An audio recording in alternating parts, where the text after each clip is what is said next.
मंडळी, बऱ्याच लोकांच्या मनामध्ये असा प्रश्नही आला असेल, रामकथा आहे आणि रामकथा असतानाही प्रत्यक्ष रामचरित्राला अजूनही सुरुवात झालेली नाही. अरे, रामकथा, रामकथेचा तोच अधिकारी आहे ज्याला शिवचरित्रामध्ये श्रवण करताना आनंद मिळतो. मंडळी, रामचरित्राच्या सुरुवातीला गोस्वामी तुलसीदासजी महाराज शिवकथा सांगतात. रामचरित्र येण्याच्या पूर्वी शिवकथा येते. भगवान शिवजींचं महात्म्य, शिवचरित्राचा विषय, शिवविवाह, त्या सोहळ्यामध्ये आपण सर्वजण सहभागी झालो. अरे, कथा रामायणाची आणि शिवजींचा संबंध या कथेमध्ये गोस्वामीजींना का नावासा वाटला? रामायणाची कथा आहे तर रामायणात सुरू केलं गेलं पाहिजे होतं ना. रामचरित्राचा विषय आहे, ग्रंथाचं नाव सुद्धा रामचरित मानस आहे. असं असताना गोस्वामीजी शिवकथा अगोदर घेतात. का म्हणून? मला तुम्हाला हे बोलू द्या. कोणी एकेकाळी या महाराष्ट्रात नव्हे या देशात शैव संप्रदाय आणि वैष्णव संप्रदाय यांच्यामध्ये खूप मोठा वाद होता. चैतन्यामध्ये वाद नाही, त्यांच्या अनुयायांमध्ये वाद होता. उभा गंध, आडवा गंध याच्यामध्ये मनभेद निर्माण झाले होते. शैव संप्रदायाची माणसं वैष्णव संप्रदायाकडे कलुषित नजरेने बघणारी आणि वैष्णव संप्रदायाची काही मंडळी शैव संप्रदायाविषयी मनात थोडासा का असेना तिरकस भाव ठेवणारी ही अवस्था होती. मंडळी, संतांनी हे फार मोठं काम केलं.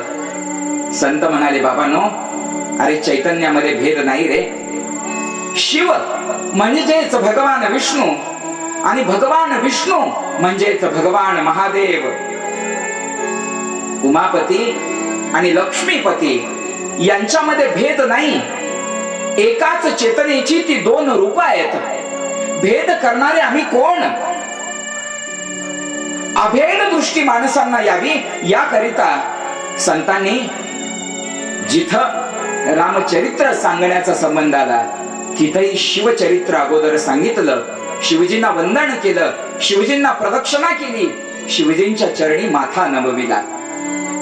रामचरित्राच्या सुरुवातीला शिवकथा आली.